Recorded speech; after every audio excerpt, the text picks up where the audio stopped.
Euroregioni News.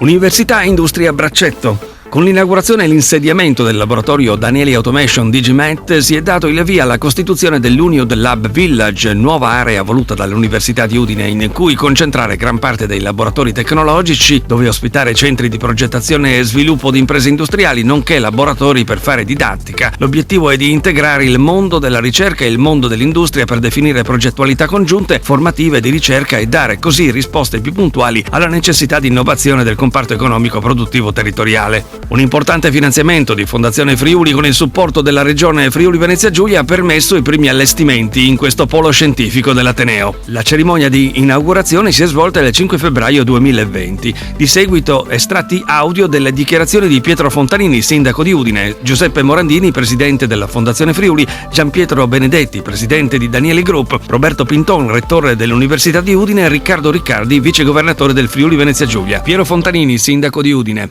Il saluto e l'augurio dell'amministrazione comunale a delle strutture importanti per questa università certamente è una cosa molto molto positiva. Giuseppe Morandini, presidente della Fondazione Friuli.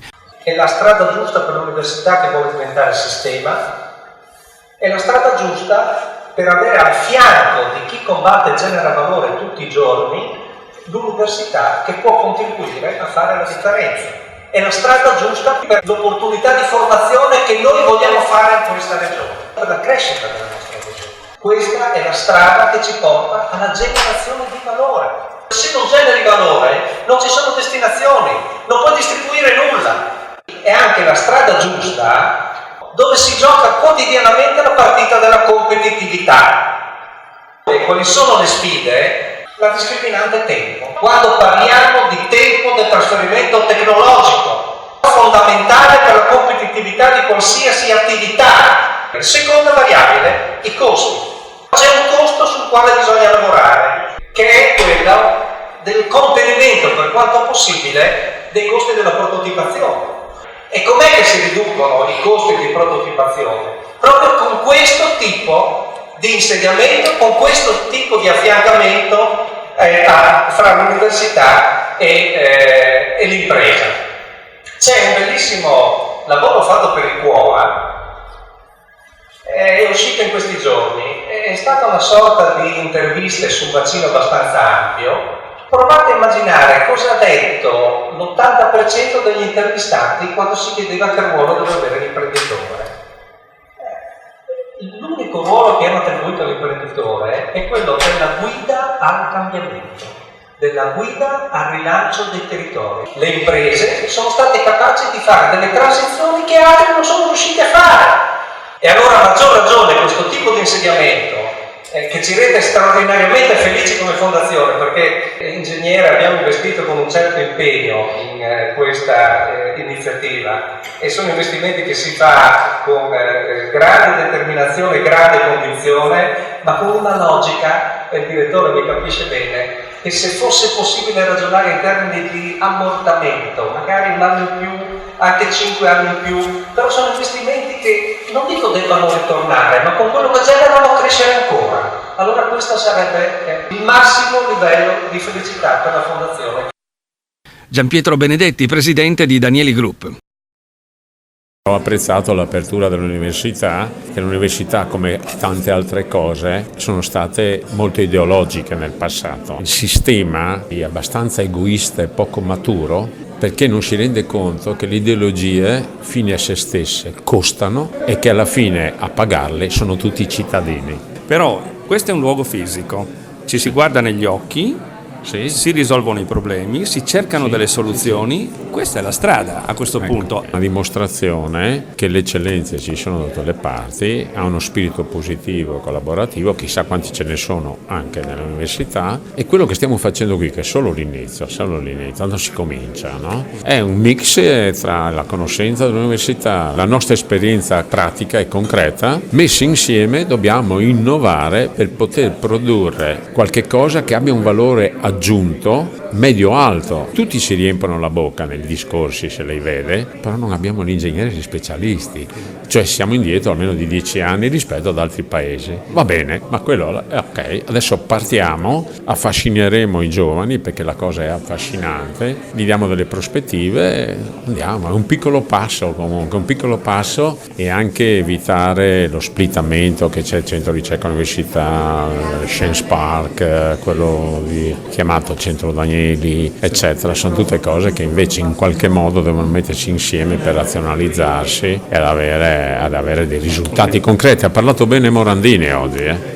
Non c'è il rischio o il limite in percorsi virtuosissimi come questo che appartengano a una sorta di aristocrazia industriale, quella che può permettersi di fare matching continuato con l'università. La Danieli Automation può farlo, ma magari aziende più piccole, vivaci, che però non possono mettere a disposizione il personale in questi ambienti, non riescono a farlo. Una domanda che ha un fondo di verità è che è del tutto accoglibile se la precisazione che lei ha fatto delle caratteristiche che hanno queste società. Lei in sostanza ha detto società di merito, che hanno il merito, la sostanza, l'idea, l'iniziativa, ma che non possono. Ecco, io credo che questo non dovrebbe esistere, e non per una forma di assistenzialismo, ma è missione, dalla third mission dell'università. Come noi qui non siamo da soli, riceveremo auspicabilmente dall'università dai suoi ricercatori, come ritengo che l'università e i ricercatori riceveranno dalla nostra esperienza. Poi l'università, il suo know-how è nella sua missione metterlo a disposizione di tutti. Uno dei problemi che noi abbiamo in queste collaborazioni non è tanto dire va bene, fai uno sforzo anche economico, è la riservatezza di alcune idee che possono arrivare indirettamente a concorrenti